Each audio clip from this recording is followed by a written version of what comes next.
Oman, ওমানের আপনি যদি ম্যাপে খেয়াল করে দেখেন যে একেবারেই ওই পারে হচ্ছে ওমান। তো ওমানের সাথেও এই যে স্ট্রেট অফ হরমুজ দিয়ে যে সমস্ত জাহাজগুলো যাবে সেইগুলোতে আপনার তারা আহ, আহ, ওমানের সাথে আলোচনা করছে, তারাও এই টোলের শেয়ার পাবে। সুতরাং ওমান এদিকে চলে আসছে। মনে আছে ওমানে কিন্তু এই মধ্যস্থতা করছিল, বিশেষ করে এই যে সর্বশেষ পর্যায়ে যে আপনার যে সমস্ত আলোচনা করছিল আমেরিকা ইরানের সাথে, সেটাতে এবং যুদ্ধের একটা বড় বিষয় হচ্ছে যে সঠিক তথ্যের অনুপস্থিতি।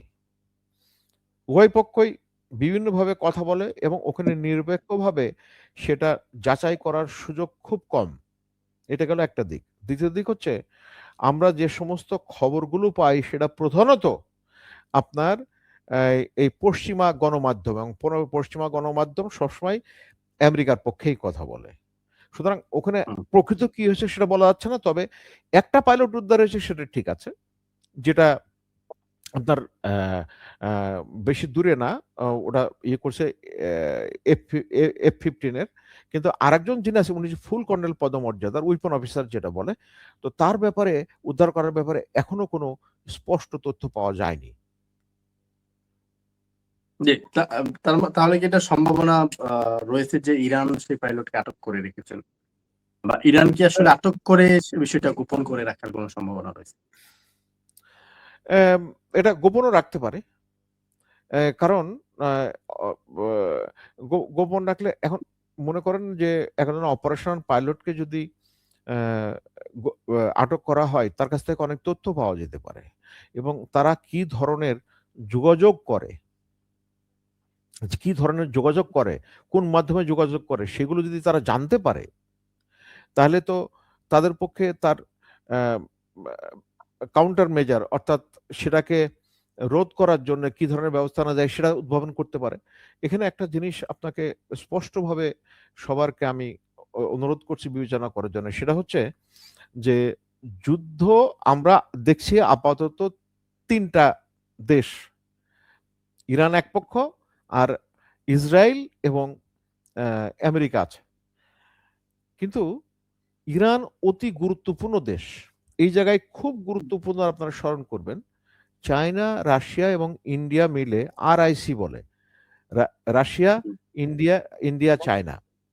কিন্তু ইন্ডিয়ার বর্তমান যে ভূমিকা এই যুদ্ধের ব্যাপারে, এবং এই যুদ্ধ শুরু হওয়ার কয়েকদিন আগেই ইন্ডিয়ান নরেন্দ্র মোদী প্রধানমন্ত্রী উনি গিয়েছিলেন ইসরায়েল ইসরায়েলে। সফরে। তো ইসরায়েল সফরে গিয়ে উনি ওনার সাথে খুব ভালো সম্পর্ক, ব্যক্তিগত সম্পর্কই সম্ভবত নেতানিয়াহুর। তো সার্বিকভাবে ইন্ডিয়াকে ঠিক এই যে রাশিয়া, ইন্ডিয়া, চায়না যে ধরনের একটা কল্পনা করেছিল একটা ফোরাম, তো ইন্ডিয়া এখন বাদ গিয়ে তার জায়গায় আপনার ইরান সম্ভাবনা আছে। এবং ইরান, অনেকেই বলছে এই যুদ্ধের মাধ্যমে ইরান আহ, তার মানে আঞ্চলিক তো বটেই, বিশ্বেও নতুন একটা প্রভাবশালী দেশ হিসেবে আবির্ভূত হতে পারে। আপনাদের মনে আছে যে এই আমেরিকার যে উত্থান, সামরিক, অর্থনৈতিক এবং বৈষয়িক প্রভাব বিস্তারের ক্ষেত্রে তার যে অবস্থান, সেটা হয়েছে দ্বিতীয় মহাযুদ্ধের পরে। সো এই যুদ্ধের মাধ্যমে একটা দেশ মানে বাই প্রোডাক্ট হিসেবে এই ধরনের একটা বৈষয়িক অবস্থান তৈরি করে ফেলে। ইরানের সম্পদ আছে, ইরানের প্রাকৃতিক সম্পদ, গ্যাস, গ্যাসের দ্বিতীয়, তেলে চতুর্থ, এবং প্রচুর পরিমাণ লিথিয়াম, এবং সবচেয়ে ইরানের যেটা বড় অ্যাসেট যেটা কেউ নিতে পারবে না, সেটা হচ্ছে ইরানের মানব সম্পদ। 30,000 পর্যন্ত সায়েন্টিফিক পেপার প্রত্যেক বছর ইরান থেকে পাবলিশ হয়। আপনি চিন্তা করতে পারছেন তাদের অবস্থানটা কেমন। এবং এই যে ইরান সম্পর্কে মানুষের একটা খারাপ ধারণা আছে, নারী নির্যাতন করা হয়, নারীর অধিকার হরণ করা হয়। সায়েন্টিফিক রিসার্চে 70% হচ্ছে ইরানি নারী কাজ করে, এবং ইরানি নারীদের যে শিক্ষার হার, সেটা অনেক উন্নত দেশে নেই। মানে মোর দেন 90% ইরানের মহিলারা শিক্ষিত।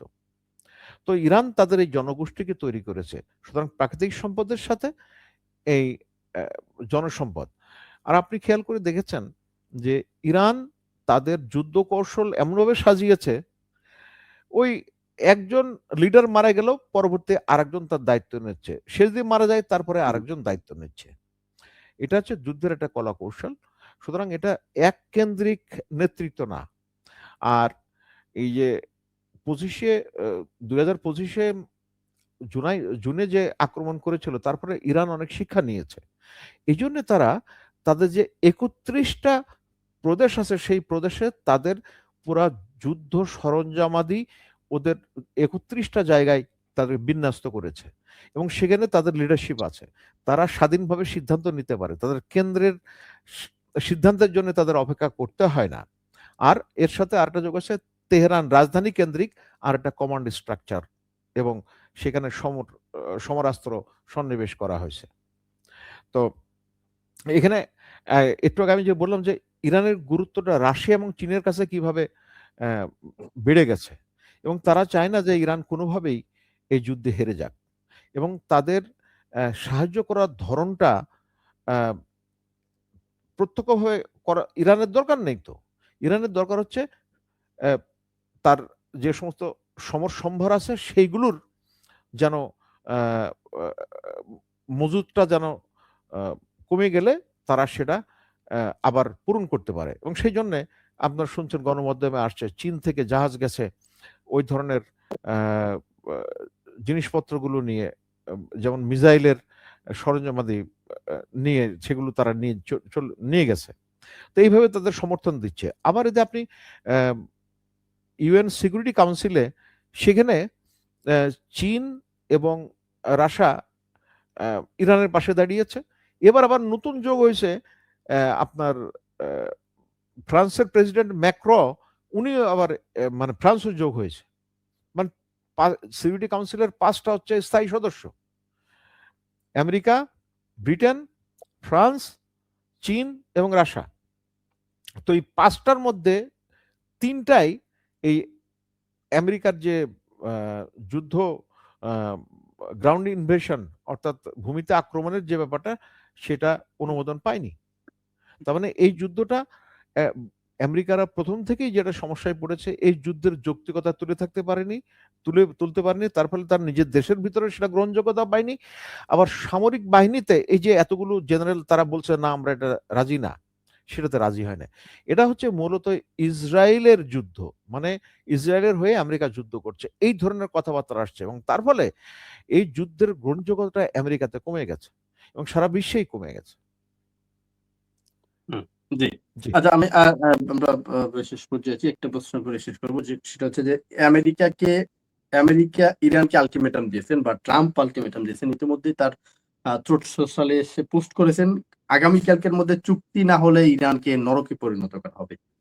ইরানের উপর আসলে কি এরকম ভয়াবহ কোনো হামলা চালাতে পারেন কিনা, বা নরকে পরিণত করার ইঙ্গিতটা কি সামহাউ নিউক্লিয়ার ওয়ারের দিকে ইঙ্গিত করেছেন কিনা ট্রাম্প? এটা এটা খুব বলা খুব মুশকিল। তবে নিউক্লিয়ার ওয়ার যদি ইয়ে শুরু করে, আমেরিকা শুরু করে, তাহলে দেন ইরান হচ্ছে বিশাল একটা দেশ আয়তনের দিক দিয়ে। তো এখন নিউক্লিয়ার হ্যাঁ করতে পারে, কারণ আমেরিকার তো কোনো মানে আপনি রেশনাল অর্থাৎ যৌক্তিক আচরণ আপনি খুঁজে পাবেন না, বিশেষ করে এই যুদ্ধের ক্ষেত্রে। তো যেহেতু খুঁজে পাবে না সুতরাং এটা করতে পারে, কিন্তু মনে রাখতে হবে যে এই যদি রাষ্ট্র যদি অ্যাটম বোমা ব্যবহার করে, ওখান থেকে তো ওই মধ্যপ্রাচ্যের অন্যান্য দেশগুলো তারা কিভাবে ক্ষতিগ্রস্ত হবে। কারণ ওই ওটা তো এমন না যে আপনার বাড়িতে মারলাম, ওটা শুধু আপনার বাড়িতেই মধ্যে সীমাবদ্ধ থাকলো। এটার যে খারাপ প্রভাব এটা চারিদিকে ছড়িয়ে পড়তে পারে। সুতরাং সেটাও একটা বিষয়। আর এই যে যে হরমুজ প্রণালী পাশে হচ্ছে আপনার ইরান, তো সেই হরমুজ প্রণালীর অপর পাশে তো সব এই যে জিসিসি ভুক্ত ওমান, বাহরাইন, কাতার, কুয়েত, সৌদি আরবের একটু ইয়ে আছে, আর বিশেষ করে ইউএই তো আছেই।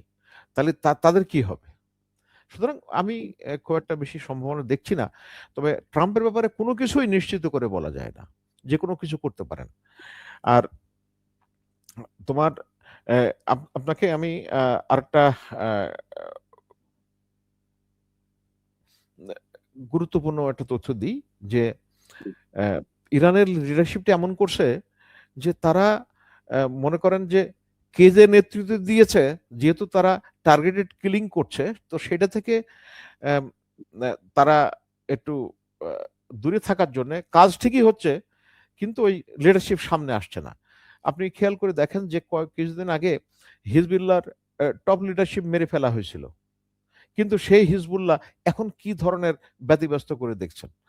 আরেকটা এই যুদ্ধের গুরুত্বপূর্ণ অংশ যেটা সামনে আসবে, সেটা হচ্ছে হরমুজ প্রণালী তো বন্ধ হয়নি।